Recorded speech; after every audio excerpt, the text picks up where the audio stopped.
Welcome to the Juice Box with Juice Springsteen, covering the week that was in professional wrestling.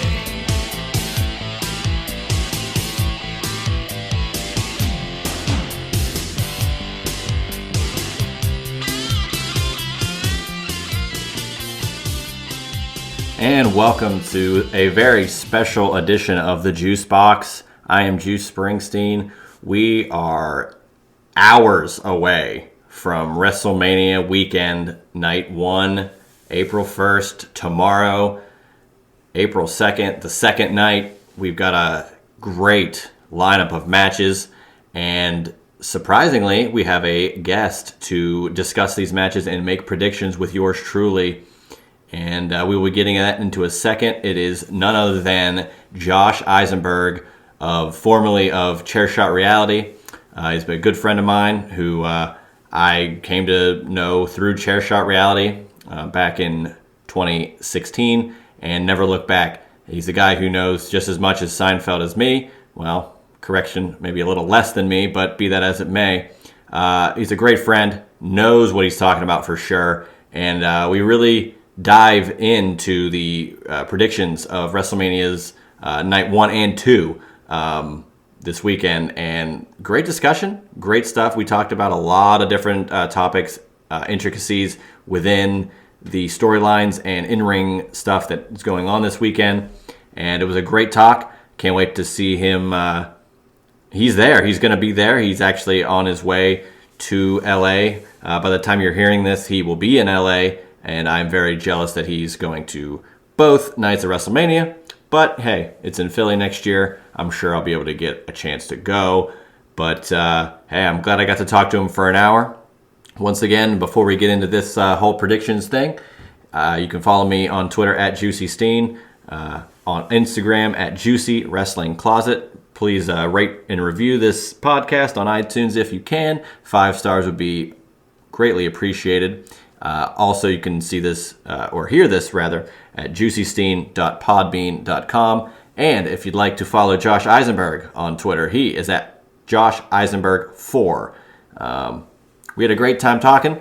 It was a nice trip down memory lane for sure. And Josh will definitely be on in future episodes.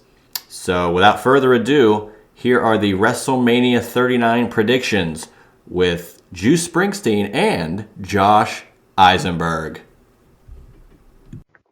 All right. Wow, what a reunion of sorts. It's WrestleMania week, so you know Chairshot had to come with something. It's not LeVar, it's not Ghoulish, it's not Ronell, and it's not Katie Arquette, but it is the J&J connection. Juice Springsteen here with the one, the only, Josh Isenberg. Man, how are you doing here? As I believe an hour away from taking your flight to WrestleMania. How are you feeling, man? Oh yeah, up here I'm already there, so it's great. I'm excited to get to LA for WrestleMania, and the card both nights just shapes up to be such a eventful, jam-packed matches. So I'm thrilled, Juice. It's good to be back with you, and I'm looking forward to breaking down some WrestleMania with you. Hell yeah. This is, like you said, both nights I think are packed. I think it's debatable which you would prefer if you were having a choice at which night to go. If I were to go, I was going to plan on night 2 regardless, like before the card came out. Now looking at the card, I would have been okay with it, but I think I would have been more thrilled if I went to night 1. So let's plunge right into that. The opening match of night 1 of WrestleMania is Austin Theory defending the U.S. title against John Cena. Cena, who at WrestleMania 20 did this exact same thing. He came into MSG as the not underdog, but just not champion, and defeated Big Show for this same U.S. title. Here's a little bit of a different story. He's coming back from how many movies, but it's the sentiment is still there. He's going for the U.S. title in the opening match. I'm looking forward to this. I think John Cena opening WrestleMania and people knowing that it's opening is the best possible move. So I think overall, I think it's the best way to kick off WrestleMania is with Cena. However, I think Theory is the guy to take this. just don't see a reason for John Cena to have a championship at this moment, other than maybe something with the night after WrestleMania. But maybe you'll have some insight on that. I'm taking Austin Theory. What do you say? Yeah, I agree. Austin Theory picks up a big win here, especially with last year, him losing to Pat McAfee, but being in the high spotlight with Vince McMahon, at the ring with him and sharing the ring with Stone Cold Steve Austin. But yeah, I agree. I think that Austin Theory picks up the victory here in a pretty good opening match, 12 minutes, 15 minutes maybe, to really get the crowd going. When John Cena's music hits, I think if that's the first or the second, depending if The Miz comes out and introduces us to WrestleMania like hosts typically do. But I really do think that this is a great opportunity for Theory to be spotlighted from the very beginning of the night and then carrying that over into Monday Night Raw where, if he beats John Cena, he maybe wants to do, a U.S. Championship Open Challenge. And then that's a great opportunity to debut somebody either from NXT or somebody that we don't know is going to be, on Monday Night Raw, one of those surprises for the night after. So at the end of the day, Theory picks up the win here, but I think it's going to be a very competitive match. And we're going to get a couple of close pinfalls with John Cena potentially teasing us of winning that United States Championship. Yeah, I'm sure we'll get a couple of those false finishes as well. I am interested to see if it is Theory and he does an open challenge. Could it be Braun Breaker? Could it be someone like that? Or like you said, it could be someone we're not even aware of that could be coming back or returning or what have you. But I agree. I think Theory is the guy to win this match. But man, the first thing you hear is Cena's music. But I think it's even better that you said Miz because he is hosting it. Who better to interrupt the Miz than John Cena?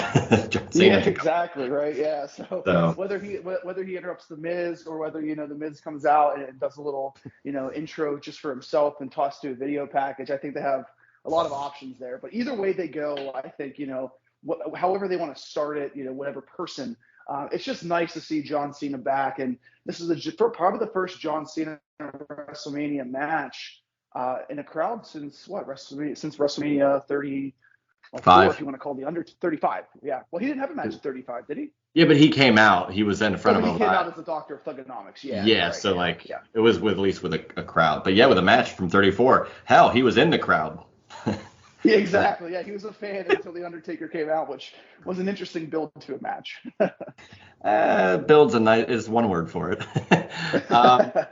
Let's get into another match. Not particularly too excited about this, other than I'm going to throw a hot take with it. But Damage Control versus Becky Lynch, Lita, and Trish in the most star-studded 6-woman tag I've ever seen in my life. Yeah. Two things. I'm just going to make them quick. I think Damage Control wins this match, but I would not be shocked purely because she's not in the week-to-week storylines. I would not be shocked if Trish Stratus turns heel because Lita was her enemy all along, all these years ago. Why, of all of a sudden, is she buddy-buddy with them? Or, maybe Damage Control just wins outright. But I'd like to see Trish turn heel, even if it's for nothing going forward. I think that'd be a nice little, a nice surprise, especially because, I think Trish still has one more run left in her. And when you saw I'm not sure if you saw the A&E documentary on the Rivals documentary with Trish and Lita, they really had their careers cut shorter than expected. And being gone for such a long time and coming back, Lita came back last year, which was fine. Had that Elimination Chamber match against Becky Lynch. Now she's teaming with Becky at WrestleMania a year later. You're like, okay, interesting. But I know why they wanted to do that. They wanted to get a spotlight on the younger women like Bayley, well, maybe not Bayley, but Io and Dakota, give them something at WrestleMania. I wouldn't mind a heel turn. I think Damage Control needs to pick up this win because Becky Lynch is like Teflon. She can lose and that's fine. But I don't think they're going to go that route. I do think that Becky and Lita and Trish Stratus will win this match. Again, the build of this match has been very interesting. Not much substance, but you get a chance to see two Hall of Famers or two potential Hall of Famers, in the same ring. So that'll be fun to see all those women kind of mixing it up. Yeah, and I mean Trish, their careers were definitely cut short, and you wonder if they do have just a little bit of a run in them. Yeah, I think the younger talent deserves to get put over here. I think that Trish, Lita, and Becky is a nice story overall, but I think just their presence at WrestleMania is enough for WrestleMania. I don't necessarily need to see them Yeah, win or something like that. Are you yeah, zipping up a exactly. suitcase as you prepare for WrestleMania? And is that I didn't realize that picked up that much noise. Oh yeah, I've been I hearing the was entire zipping. My packing bad. process, Sorry. Master Pack. I'm all Um, packed now, so we're good. Master Packer. Okay, let's go into another match. Another one that not really too thrilled about, but there's some potential in the match for something beyond it, which is the men's WrestleMania Showcase Tag Team thing. I'm not going to go over all the teams. I just think that the Street Profits are going to be the focal point, one way or the other. I either think they're going to win, and that's great, and maybe something happens the next night, or they Mm. don't win. And either way, the same outcome I think should happen. Montez Ford, I believe, needs to somehow break away from the Street Profits. And that doesn't mean that he has to break away, but like on his merit, but the team needs to dissolve at some point. So I think if that's going to happen, I'd love to see that trigger be pulled at Mania, or if they were to lose or something, have some sort of angle for the Raw after Mania, because that's the reset button and everything kind of Yeah. happens there and materializes. So I wouldn't hate a Montez singles run finally after all these speculation rumors for that have been happening for like 2 years, 3 years now, ever since he's been up there. So Yeah. I like Street Profits to win overall. I think he could hit a crazy frog splash, and it's a great moment, and be that as it may. So what do you got? Yeah, I agree with you there, Juice. I think that the focal point of the match, for good or for worse, should be the Street Profits. And I think the reason is the Profits have been on the main roster for a while now and haven't actually had a big WrestleMania moment, which is surprising because they have been one of the more popular teams. So you would think that they would find a way on the card somehow, whether challenging for the tag team championships at one point. But now you're in this WrestleMania showcase match with Ricochet, Braun Strowman tag team that I don't really care about, the Viking Raiders that I don't care about, and Alpha Academy, who's now a comedy actor, has continued to be a comedy actor the past few months with Otis. But I don't I don't hate the fact that I want to see Montez on a singles run, but how do you do it? Do you make him turn heel, or do you have him and Angelo Dawkins just do maybe an untraditional way and go their separate ways on a mutual respect for the both of them? Like, how do you book that? I don't hate the mutual respect thing. I think overall that idea is like a lame idea, but I think if you put it with those guys, I think those guys could make that particular idea not lame, and I think you could make that idea work. Just because I don't know, it's tough for me to, because I think the money is with Montez being a face. His move set is baby face. I mean, he's diving all over the place. His frog splash is higher than RVD and Eddie and any of those guys, pun intended with RVD. But man, I just think as a face, he's got a lot of money in him. I don't think you gotta have him and Bianca necessarily on TV as this power couple, like we've seen before with couples in the past, Becky and Seth, what have you. But I just think that the money is there for a face run. I don't know necessarily if Dawkins could be that heel, but maybe I could be wrong. I think he's had a lot of improvement in ring and overall just the last couple of months. We've seen Dawkins and Montez here in like a holding pattern of sorts, but maybe they could amicably break up and they could just go their separate ways. I just fear for Dawkins outside of this tag team. Yeah, But Montez, I think the sky's the limit, man. yeah, I agree. I think Dawkins has done such a great job at losing the weight, getting in better shape.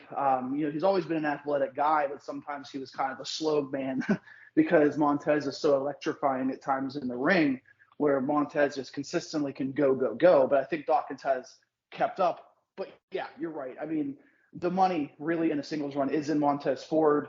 And if not now, when? Like, when do you pull the trigger on him maybe potentially challenging a theory for the U.S. title, or getting that upper mid card status, maybe potentially doing a guy like, maybe not Seth Rollins now, but when Seth Rollins was a heel, pairing up with a guy like that, where you're constantly being spotlighted without a championship. And I think that's something that WWE can do better on. They don't need a title to create or make a star. I know it helps, but Montez could be the guy that maybe he doesn't need the title and just put him on a consistent singles run, maybe be an odds-on favorite for a Money in the Bank, hold that briefcase for a while. There's a lot of options for a guy like Montez Ford. And I do agree with you. Of course, the match that I could care probably less about than almost any other match, and we're talking about it longer. Montez, I definitely think could win Money in the Bank. I would almost say he's like slated to win as long as if he's a singles competitor by Money in the Bank, I don't see why he wouldn't win that. But yeah, I think the money's there, and not necessarily spoiling my prediction for the main event, but let's just say Cody's world champion after this show going forward. I am of the belief that at some point, not necessarily soon, but sooner than later, he might be a heel. So if he is a heel, you need faces, fresh faces to go against that art named Seth Rollins, and Montez Ford could be a little bit of a wrinkle to that type of story. So I don't hate it. Yeah, all right. That's not a bad idea. Yeah, let's go to Charlotte and Rhea Ripley here. It could be the main event. It might not be the main event. We don't know what the main event is for night one. We only know the opening match and the last match of the whole weekend. So in terms of placement. So Charlotte and Rhea, I'll make this short and sweet.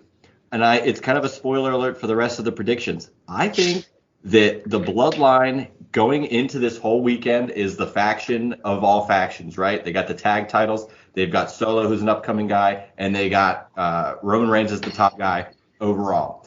I think that by the end of this weekend, the Judgment Day will be that faction. And I think it starts with Rhea Ripley winning the title from Charlotte. And, I think Dominic and Finn will have strong outings as well, but we'll get there. But I take Rhea Ripley, not avenging, but kind of getting that actual win against Charlotte in front of people. A match that happened at 36 that, it could have been in front of people, but now we see it with both characters are so far removed from what they were just 3 or 4 years ago. But I think Rhea Ripley takes this one definitively. And who better to beat than Charlotte, honestly? Yeah. Well, and she's the best, and I know people, there's this weird misconception that Charlotte's this, Charlotte's that because of who she is related to. But, I mean, Charlotte's just always on the top of her game no matter who she faces. She's still doing what sorry to interrupt, but she, like, her name and everything, but she, she's living up to being a Flair, like she's winning, and like of course like the booking dictates all those things, but like she's not bad, like she's really great, and she's elevated talent, and she's done a lot, even though some people might think she's been on top for too long for nepotism or whatever. I think she's deserved it. I don't think it's really her last name at all, but go ahead. No, you're right, and that's what I meant is like she's deserved everything she has, and she's deserved this opportunity to again be a champion at WrestleMania. And people, whether they love her or hate her, I think look at her and see her stature, her physique, the way she presents herself as that main star, as the Roman Reigns of the women's division. So yeah, there's no better person for Rhea Ripley to beat than Charlotte Flair. And I also think Rhea Ripley, I mean, she probably has had the best year and a half of her career by not even having match after match like she typically did before she really dove into this character for the Judgment Day, because she's better now because of what she's doing outside of the ring. But we all know that she's tough, she's strong, and she can kick some butt. So I think this is the perfect match. And I know people are looking for Rhea versus Bianca. That's going to happen. And I think it happens next year, because those really are the two Charlotte Sasha of 2020 and moving forward, 2023 in the next 3 or 4 years. But yeah, I got Rhea Ripley winning this one in a great crowning moment to dethrone the Queen. Yeah, I think Rhea's character work has been so drastically different, improved, refined. How many different adjectives to describe it? And I look forward to Rhea Ripley dominating the women's division, whether she is, top of. She's still in Judgment Day and representing Judgment Day. I think she's a great representation for that group. But if they ever even dissipate, I think she's got more than enough to really hold her own. So I'm looking forward to seeing Rhea win if that happens.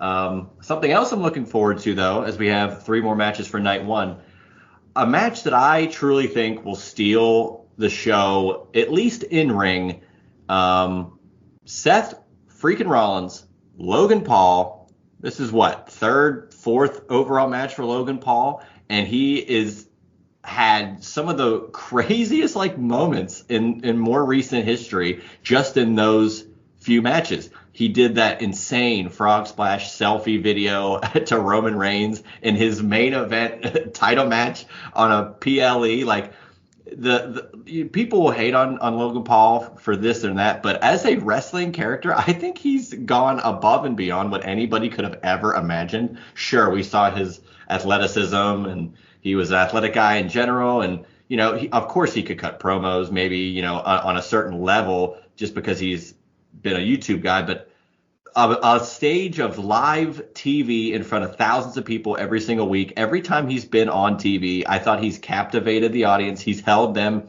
in the palm of his hand, and he's getting crazy strong reactions one way or the other. And I think finally, as a different spot in the road than last year at WrestleMania, where Miz turned on him, and you're like, yeah, but Logan's the true heel here. What are we doing?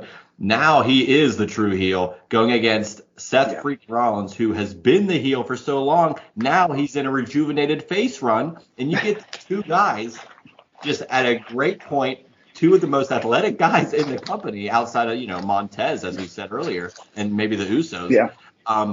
Going one-on-one, there's no title on the line. It's just, a lot of heat and a lot of hatred here.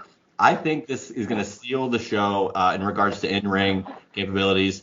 But I do think finally, after I don't know how many times we've talked about this guy or that guy needing a win, I think Seth Rollins finally gets a big win on the WrestleMania stage, a much-needed win, and goes forward with positive momentum. Assuming Cody is the champion, maybe Seth gets a shot going forward. Go ahead. Yeah, and I think you're right.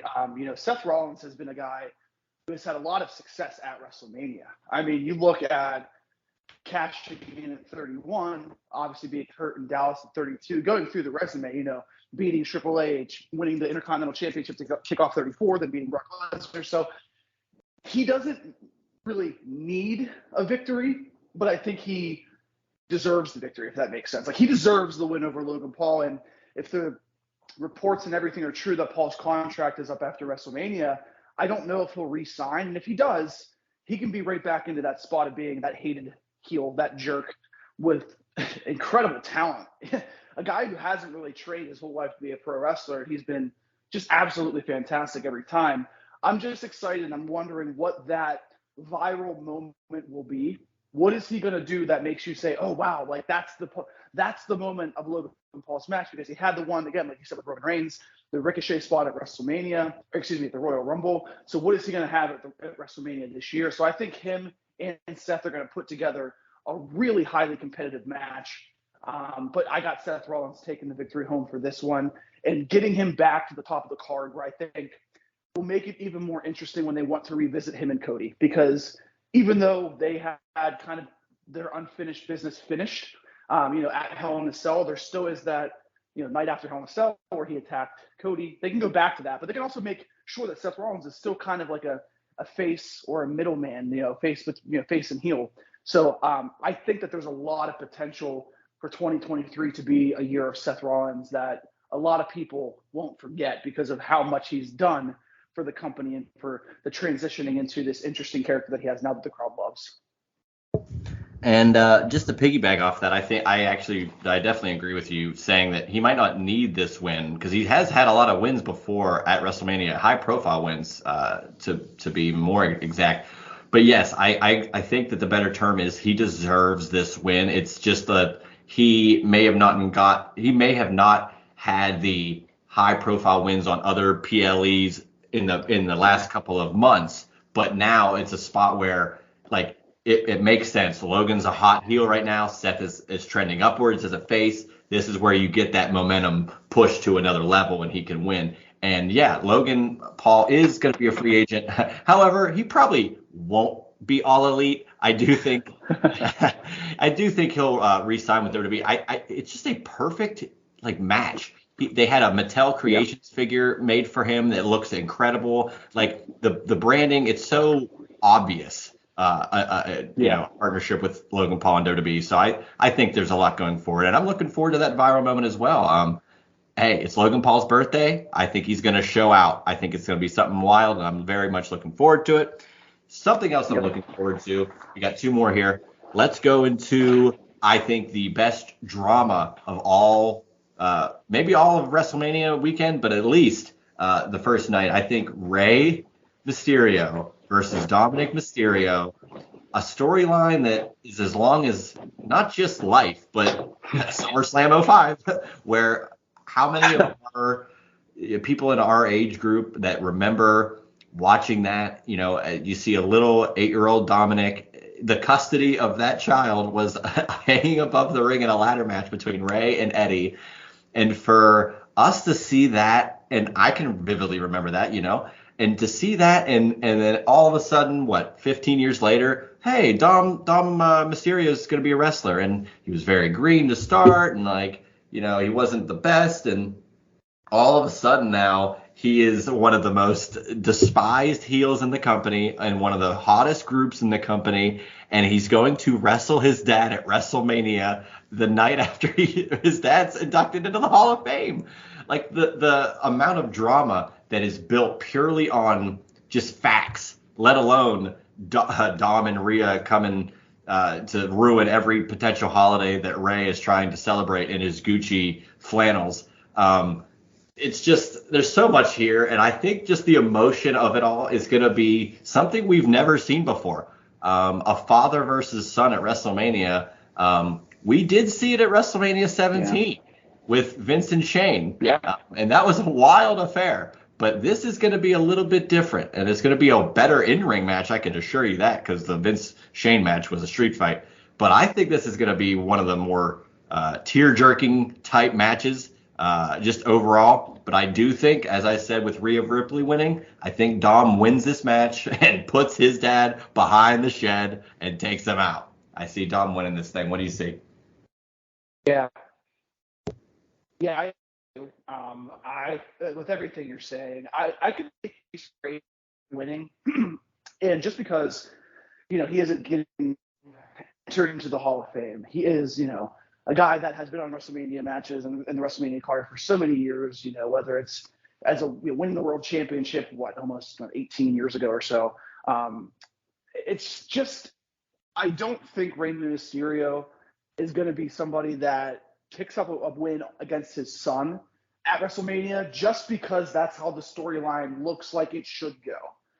And with the Judgment Day, they've been an interesting group, a different dynamic ever since Finn Balor came in and actually overtook Edge's spot as kind of the head of the Judgment Day, even though I would argue that Rhea is kind of the head of the Judgment Day. But with Dominic Mysterio, him picking up a win here, I think he will. I'm just concerned what happens with Dom after, because a lot of the heat is purely because of his disrespect to his dad and to his family. So whenever he does pick up this win, which I think he will, what's next? I'm concerned that he might fall off a little with his heat, whatever next feud he goes to, unless they find a way to continue to create this, Rhea and Dom relationship on screen, which I think they can do. I'm just a little concerned what happens after. Does that make sense? Does it make sense? When you see the victor being Dom Mysterio, where does he go after that? I don't know if there's a clear-cut path for him.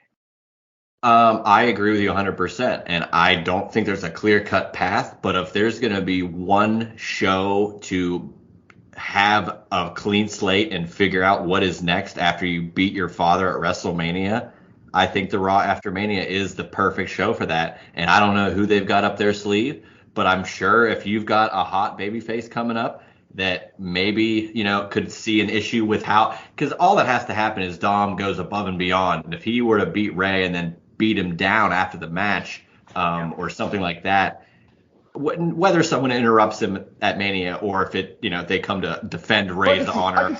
I could see Priest helping him out. So it's not like, Ray is cleanly beaten. Damian Priest hasn't done much for any of the storylines involving the Judgment Day, although I think he's such a critical and great part of it. But I think that's what happens is, Dom gets an assist from Damian, kind of similar maybe to what happened last year whenever the Judgment Day was formed, where Priest kind of just appeared out of nowhere. So maybe he does that, gets a cheap shot on Ray. I don't want this to continue after WrestleMania, because they did a really good job at extending it to get to this point at WrestleMania. Because you think last year, really, they had to move Rey Mysterio to SmackDown, and I think they moved him to SmackDown because they wanted to prolong this feud. And if you had them on TV every week, that was hard to get to this point right now. But I got to give kudos to everybody that's involved in the storyline here, the execution from the characters. It's been different, and I don't know if there's really, aside from the bloodline, a more complete storyline and a more intriguing storyline heading into WrestleMania than Ray versus Dom. Yeah, and I agree with everything you're saying there. I just I got to disagree with you somehow, so I'll find something. Don't worry. We'll get into night 2. Maybe might have something there. But I kind of want to twist what you're saying. If Damian Priest, like I said, if Finn wins, let's just say Finn wins and Dom wins and Rhea wins. You said Damian Priest kind of did nothing. He could be the outlier. Maybe he could help Dom win, but I could see them kind of not dropping. It's either they drop Priest like a bad habit because they all won their matches and he didn't do anything, or he sees some wrong in Dom and goes, you know what? You know where the money is? I'll tell you right now. What's the next pay-per-view? Bad Bunny, baby, in Puerto Rico, right? Damian Priest. Hey, Damian Priest could tag with Bad Bunny and face Dom and somebody. There's just a lot of room there, and I think we've just unlocked the next PLE main event. Could be. All right. Could be. We just booked it if we wanted to, and they have over a month, because it's what, the second. It's first weekend of May. I think it's May 6th. Okay, so yeah, very early on in May, so they have over a month to figure something out if they wanted to go that route. They got time. Yeah. All right, and then what I think should be the night 1 main event, although it's either going to be this or it's going to be the Rhea Charlotte match.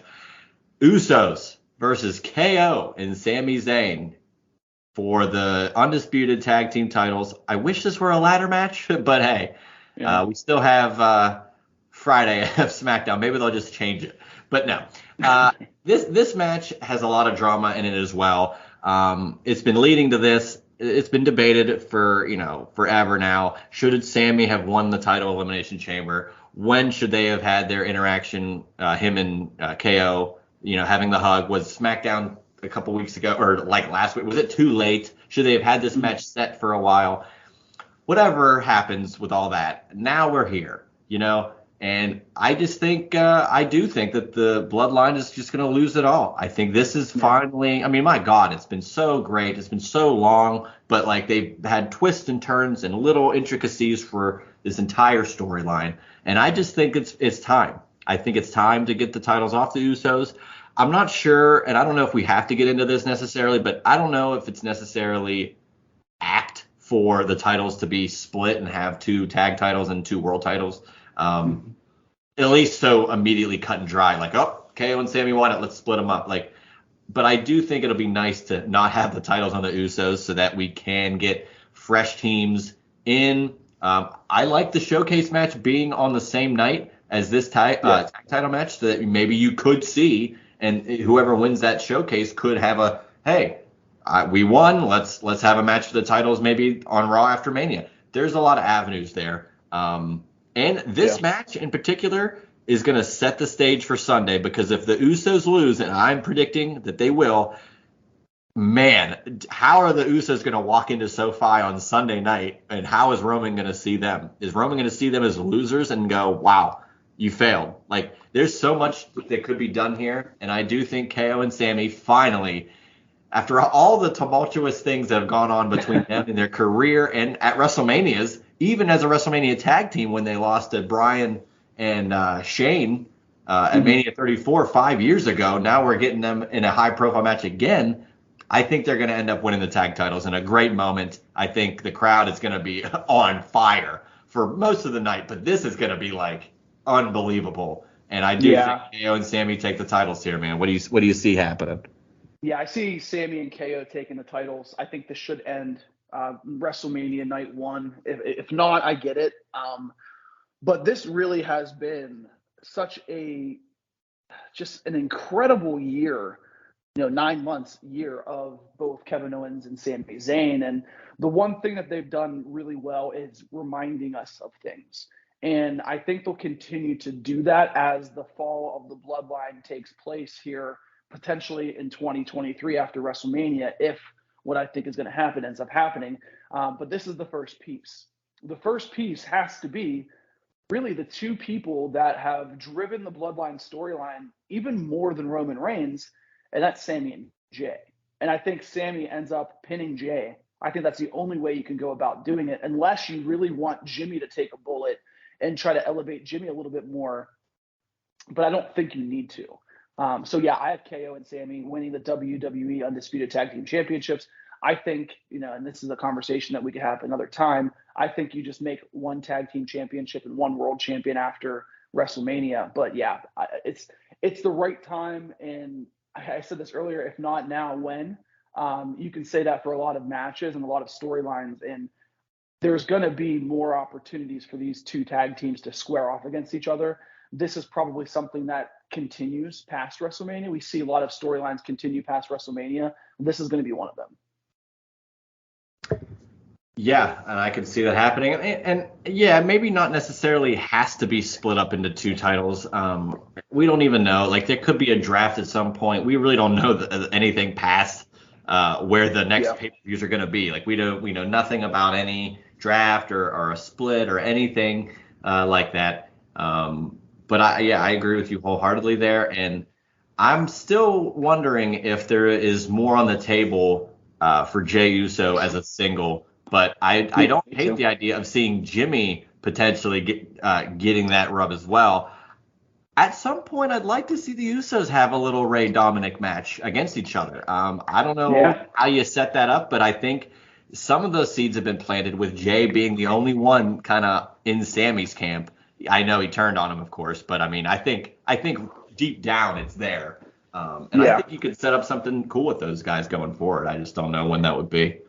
Yeah, and that could be something as simple as maybe SummerSlam, when you have really a couple of months of them just failing. And we'll talk obviously about the Roman Cody match here in a few minutes, but, I really see the Bloodline storyline being a better version of when John Cena lost at WrestleMania 28, because the rest of that year was him trying to get back what he lost, that trying to get back being the top guy. I can see the Bloodline going through trials and tribulations for the next 4, 5, 6 months where they're just not dominant anymore. But then there's a clicking point where wherever that happens, they come back, they get together, and they can be even more powerful trying to regain the championships that they lost. So a lot of stuff and a lot of routes that they can go with the Bloodline, especially with Jay and Jimmy.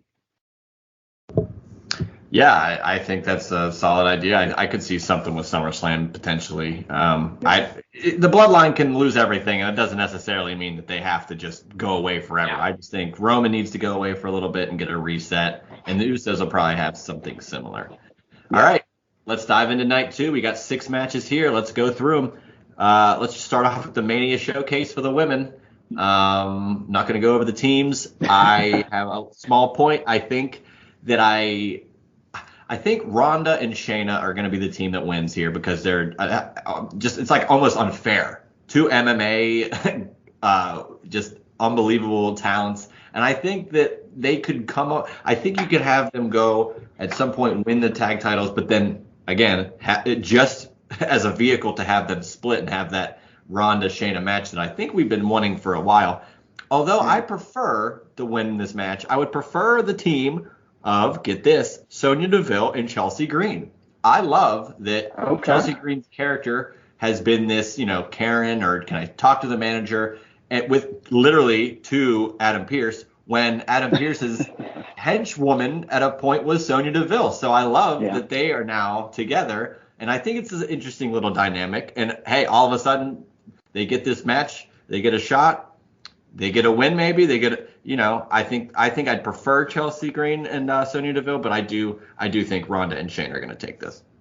Yeah, not to spend too much time on this one because I think this is probably the most obvious choice of Ronda and Shayna winning because realistically they're the only real tag team, and that's always been a problem with WWE is consistently having female tag teams. But yeah, Ronda and Shayna pick up the win here. The other teams, again, have been thrown together just to get themselves on the card. But I also do agree. I think that you can have Ronda and Shayna dominate the women's tag division for the next 5, 6, 7 months. And maybe Ronda's last match is at WrestleMania next year against Shayna. They have an opportunity to make that match even more important. And we didn't think that Shayna Baszler could be important, especially after the past couple of years before pairing with Ronda. But that's the right opportunity to do that. Ronda and Shayna are friends.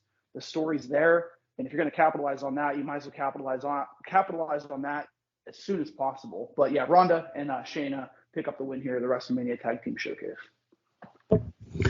Yeah, I agree with that. Let's go to the other women's match of night 2, which is Bianca Belair defending against Asuka. Asuka won the Elimination Chamber to get here. I've coined Bianca as Jane Cena. She defies every odd possible. I don't know what to think about this. I'm going to pick Asuka, but I'm not going to be shocked at all if Bianca just wins anyway. I mean, we've seen Asuka lose her streak at WrestleMania when it was clear she should win because she won the Rumble. Yeah. So I don't know if maybe this is a redemption and Asuka does win, getting that title match back, which would be great because it gives parity to the division. Bianca and Charlotte and only 4 or 5 people can't just be champion. Let's change things up. Let's have Asuka win it. What do you think? Yeah, no, I think Bianca wins actually. So I'm going to go against you a little bit here. I don't think she should win, but I think she will. And I don't think she should because Asuka's never really had that big moment at WrestleMania. For somebody who was one of the most dominant women in NXT, one of the most dominant women brought up to Monday Night Raw right after NXT, undefeated for 900 days or whatever it was, she never really had that big payoff moment because she lost to Charlotte. And losing to Charlotte is not a career, suicide by any stretch. But at that time, it kind of felt like it for Asuka. So all of the things I'm saying, you would think that I feel that Asuka will win, but there's just not enough right now in Asuka's character to make me think that they're going to take the strap off of Bianca.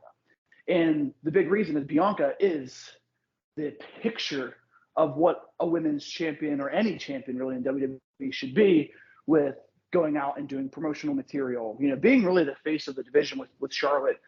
I want Asuka to be a champion again. I just don't know if she's going to do that at WrestleMania. I think she's more of a summer champion or a fall champion, and I hate using the word transitional, so I'll use it based on the time of the year. But I could see her going into September, October, November, maybe as champion. And then if there's a lot of steam at that point, have her as a champion for next year. I just don't know if her shining moment is going to be on the stage of WrestleMania. I love how you're like, I don't want to call her transitional champion, so we'll just pick the 4 transitional seasons and we'll just give her one of those so she can have it for 3 months. The fall or winter champion, you know what I meant by that. I'm trying to give some respect on that name. Well, there was a guy I knew that always used to call from SummerSlam to Royal Rumble BS season, where just nothing happened. Anything could happen, but no matter what, it meant nothing as soon as Royal Rumble like came and went, because that's when you go to WrestleMania, you start building. It's incredible. So maybe Asuka has the title by Survivor Series. We'll see. All right, let's get into a couple more heavy hitters here. Speaking of heavy, we had the weigh-in. Brock Lesnar versus Omos. I've been critical, yet I'm optimistic. I am optimistic. I think that Brock cares. I think Brock really cares about getting this match over. And good for him and good for Omos to have this spot. I think this could be a moment. So that's all it really needs to be. I think it's a two-pronged thing. I think we do see Omos getting the F5 by Brock Lesnar. I think it's going to be an unreal moment. I think the crowd's going to go ballistic. However, Brock Lesnar doesn't need to win this match.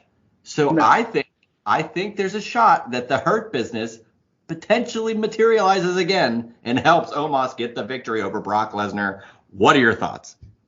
I never thought of the Hurt Business of interfering with Lesnar, but if they really want to, they could. They have the Bobby component, That's exactly what I was going to say. Bobby has that history, even though Bobby has history with Omos. But, what better way than two massive forces align and they kind of can take over Monday Night Raw or if they want to move them to SmackDown down the road or whatever the situation is. So I never thought of the Hurt Business with this. Great idea, but I do think that Lesnar picks up the win here. I mean, Lesnar's been a guy that, again, doesn't need to win at WrestleMania, but he's lost a lot more recently than he's won. And I think that's, for me, is the biggest Plus, because point. he's faced Roman Reigns at every single WrestleMania, so you're going to. Right. Exactly. Yeah, exactly. I mean, when you're facing Roman during this reign, pun intended, that he's going to lose. But I think the entrances are longer than the match. I think the match goes 5 or 6 minutes, and all we need is that one moment, that one big moment, and we're going to get that with an F5. But I think Lesnar ultimately wins this match. Yeah, I think I want to see Omos. I'm predicting Omos. I'm not going back on that. I'm not reneging on Omos winning. But I do just see the moment happening. I think it's as long as it's 5 to 7 minutes. I mean, that's a sweet spot for two massive men. And yeah, I as much as I like to see Omos win, it could just be as simple as, well, Brock F5, that's it. But I think they've given more prestige to Omos in this build, so I kind of could see it happening, and I it's going to be better than Khali and Kane at WrestleMania 23. I'll tell you that right now. I think anything's better than Khali and Kane at 23. Me being there, I was there for 23. I've watched that pay-per-view multiple times, but I actually don't think I've ever seen that match because I knew how terrible it was whenever 20,000 fans were going to the bathroom at that point. So Exactly. All right, let's go. We got 3 left, so let's start with the match that's got 3 behemoths in it. I think overall, I said the Seth Logan match was going to steal the show in ring. This is going to steal the show in the ring, but in a different way. Drew McIntyre, Gunther, and Sheamus, and I don't know. There's nothing to build to this match that I can talk about it and make it any better than what it's going to be. It's going to be an unreal brawl. They're just going to beat the tar out of each other. We've seen what Drew, Sheamus, and Gunther have done to each other, to other people over the course of the last year and a half or so. Ever since these guys have really, Drew and Sheamus were a team. We saw Sheamus have a great match against Riddle last year at WrestleMania, which was hard hitting. Or a couple years ago, rather. And then the Gunther Sheamus match at Clash of the Castle was unbelievable. So if we're getting all 3 of these guys, this is the best possible scenario for all 3 of these guys, and no one's going to lose in this match after it, regardless of who takes the pin. And I think Sheamus gets the win on the big stage, dethrones Gunther, because I think Gunther has some bigger things to go after. I agree with Gunther going after bigger things. I don't think he loses this match, though. I think when the time is right to take the Intercontinental Championship off of him I guess it's coming. It makes sense for Sheamus to finally capture that IC title. I really wish they leaned in more on that. I know they've mentioned that on commentary a few times, but I really wish they leaned in, that being a real big point of emphasis for this match. Because, McIntyre's been Intercontinental Champion and now a WWE Champion. So these guys are all very similar, aside, obviously, from Gunther not winning the world title, but their career paths, So it comes to a point, though, when I think of Gunther, I don't want him to lose the title because as much as I think he's going to be not next in line, not next month, but maybe in 3 or 4 months facing for the World Championship, I still want him to dominate that Intercontinental Championship. And similar to what Seth Rollins did whenever he was U.S. champion going after John Cena, I wouldn't hate the fact that Gunther just dominated and somehow would hold both championships, or just somehow lose the Intercontinental Championship months down the road. Maybe he wins the Money in the Bank, and maybe he has that briefcase, and at some point he loses the IC title. I just want him to have that dominant reign and continue to have that dominant reign as Intercontinental Champion. Well, see, that's where finally we disagree on something else. He's had that reign with the Intercontinental title. I don't hate him potentially winning the Money in the Bank, although that interferes with our Montez Ford pick. But hey, now we got 2 picks for Money in the Bank. We can't go wrong there. I think, though, Gunther can lose his title and not take the fall. So I think he could look strong and just be thrown at something. There's so many ways that you could make it to where Sheamus wins, Drew wins, and Gunther isn't even in the fall, and Gunther is no less of a competitor for that. And hell, he could get a rematch again. And I think there's a lot on the table regardless of who actually wins this match for all of these guys. So I'm just looking forward to it. It might be You're right. Yeah. might be one of my more hyped matches of the 2 nights. Yeah, and there is like really not necessarily a big no matter who loses, I don't think any of these guys end up really getting harmed moving forward because all three guys have been such a placeholder for the for the IC title or even for the upper mid card feud. But I mean, I don't think McIntyre wins. I don't think he needs the IC title. Although McIntyre's had a couple of interesting WrestleManias ever since he lost the world championship. Shocked that he didn't beat Bobby Lashley 2 years ago, especially whenever he was kind of the guy that held everything together during the pandemic.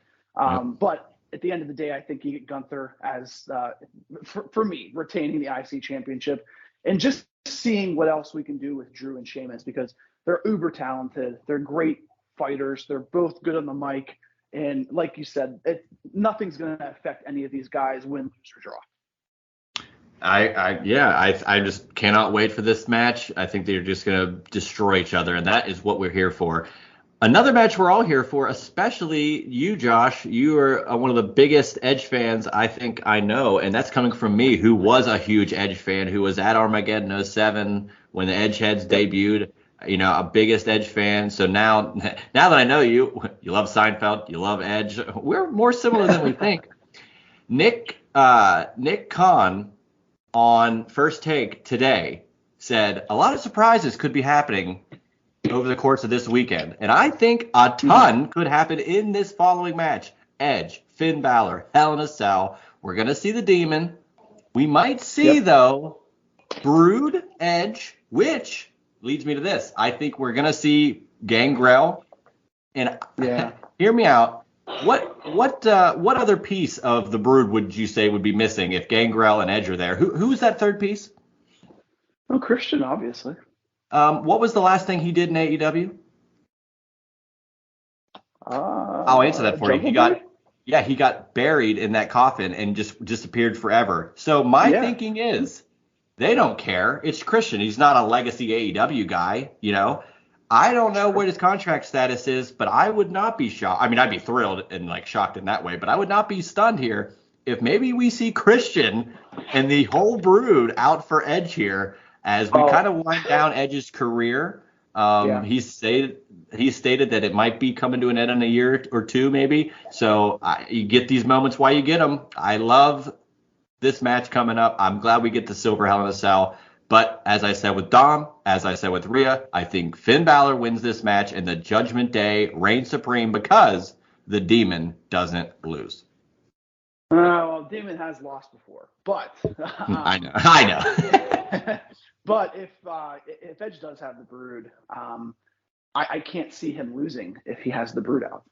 And Edge has been a guy, again, he won last year against AJ Styles in a pretty good match between the two of them, which I think was an underrated match. I'm going to pick Edge, and not because he's more my favorite, but I think if you're putting all these pieces together for Edge's final run, I think that they want him to end on a high note. And you typically don't see that because people want to pass the torch or they want to put this guy over before exiting. I don't necessarily know if Edge needs to have that passing of the torch to anybody because ever since he's back, that's really all he's been able to do is elevate people around him. Yeah. And he elevated the Judgment Day even whenever the Judgment Day with him as the head didn't really work out to what we thought it would. So he's done enough elevating other individuals. And again, I think he wins. Let's give it to the younger guy. This is a 50-50 for me. Yeah. Let's give it to the younger talent, Edge. I didn't say the younger talent. No. I'm joking by saying you're like, oh, yeah, Edge doesn't need to put anybody over. He's done that already. Yeah, let's give it to the young upstart, Adam Copeland. Let's do it. Adam Copeland from Toronto. It's going to be a hell of a match. Hell in a Cell. Hell of a match.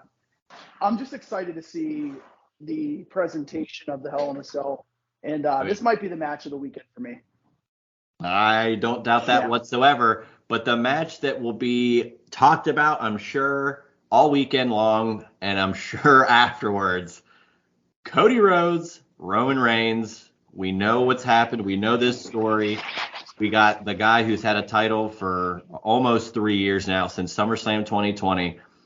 who reinvented himself because there was no fans. They decided, let's try him as a heel, and it's turned out to be the best thing WWE has done storyline wise in potentially 35 years. And Yeah. now you have him defending those titles against a guy who was in WWE. He was a legacy son of a legend such as Dusty Rhodes. Kind of didn't work out for him. He left and became something totally different and started a company. And now he's back. The storylines are there. He wins the Rumble. Who Yep. takes this, though? Roman is a guy who's Cody. been saying, yeah, of course. Cody's going to win. I think Cody's going to win, too. It's just if Cody doesn't win this match, who is it? Who could beat, and I don't mean to be the New Day, but who can beat Roman if it's not Cody? My only caveat to this match, because it's the biggest match, but we're going to take it simplified because I know you got to get to LA here. Yep.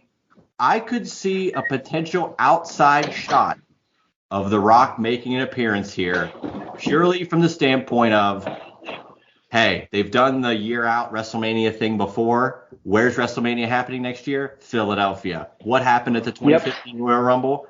Rock tried to put over Roman after Roman already won the Rumble, and it still didn't get over. So I think there's a lot of a lot of details there that could lead up to that. I know that could be far-fetched, but I still think we could see The Rock in a storyline that is meant for him. He is literally the head of the table for that family. But I think that when it comes to, figuring it out, I think Cody takes it. What do you think here? How does this go down? Yeah, I think Cody takes it here. I don't. There is a chance I think that we see The Rock either, Sunday or potentially on Monday, depending on what they want to do. Yeah, I wouldn't rule out Monday either. Yeah, because you got to have something, and I think Triple H knows that Raw after Mania has been kind of down the past couple of years. Oh yeah, it's been trending down ever for the last couple of years. Yeah, so I think that's always the ace in their pocket if they have it. But to make it short and sweet, I think there's nobody else left right now that is even close to being on Reigns' level than Cody. He is the one. Aside from a very small thought that I think that Drew McIntyre could have won at Clash at the Castle, yeah, there hasn't been anybody that I remotely even thought could dethrone Roman. I think him being the face of WWE is the right thing going forward, for this year. And if you want to give Reigns some time off and maybe do a year build with him and Rock, they can definitely do that. That might overstep the importance of Cody winning the championship. But of course, as we know, there's nobody bigger than The Rock no matter when he comes back. Right. And again, like you said, if they were going to do that, they could do it Monday and not ruin, but not overshadow the Cody of it all. I mean, The Rock could come in and help Cody win somehow. Like there's so many avenues that we just aren't privy to. We don't even know what's going to happen, Yep, absolutely agree. There's so many options and so many ways for them to do it. I just don't want Cody to be I don't want Cody to be overshadowed, on his right. Because then that'll make it think like, oh well, he's not necessarily he's the champion, but there's still more bigger and important people right now. Even though we know, again, nobody's bigger than The Rock when he comes back. Of course, and I agree with you 100%. If Cody's going to be the guy, you build him up all this time, you have all these things happen. I don't see a way where he doesn't win this match, and that just be how it goes. I mean, the merch has been up, the house shows, the live events have been up. He's selling the weight belts. He's over with everybody. Sure, he'll turn heel at some point down the road, but how do you get there? By becoming the most over babyface in the company outside of Sami Zayn. And I think Cody is just going to complete this story. He's going to, I mean, people complain that, oh, it's too much about Dusty Rhodes. Well, you know why it's about Dusty Rhodes? Because Dusty Rhodes is a legendary competitor. And even when he came into WWE, they tried to saddle him with something terrible, and he turned it into something very memorable that we still love to this day. And for him to never reach the heights of the WWE title, and for his son to do it would be so amazing, especially dethroning Roman of all champions, the guy that's had it for so long. I think this is Cody's moment. And I just think we could all agree, though, that the drama of this match is going to be unbelievable. And it's going to be a hell of a main event, man. Yeah, I'm excited to be there watching it live. So I'll make sure to send you some beautiful videos from LA Juice. We'll be missing you across the states, across the country. Yeah. Whatever. So man, this has been great. I'm so glad we got to speak today. Yeah, very jealous you get to go to LA, but I got a hold of you before you could go, so I got the little insight to little Josh Isenberg action about what's going to happen at WrestleMania. I'm so glad we could do this today. Follow me at Juicy Steen on Twitter. Follow him at Josh Eisenberg 4. Man, this is a trip down memory lane. We didn't get to do a chair shot reality reunion before Mania this year. I think we'll be able to do something after Mania at some point with the guys from chair shot. But hey, this works. You can come on this show anytime you want. And we can have maybe a longer conversation, or maybe not as a rushed conversation when you don't have to fly to Los Angeles in an hour before we have to do it. So thanks for coming on, man. You can come on anytime. Any closing remarks here as we come to WrestleMania here? All that I got to say is I'm glad to be on the Juice Box, and my thirst has been quenched. Man, Josh Eisenberg, a man of few words, but those words mean more than anything else. Thanks for coming on, man, and I will see everybody next week. We'll have a review of WrestleMania here on The Juice Box. That was The Juice Box with Juice Springsteen. Make sure to subscribe to The Juice Box wherever you listen to podcasts.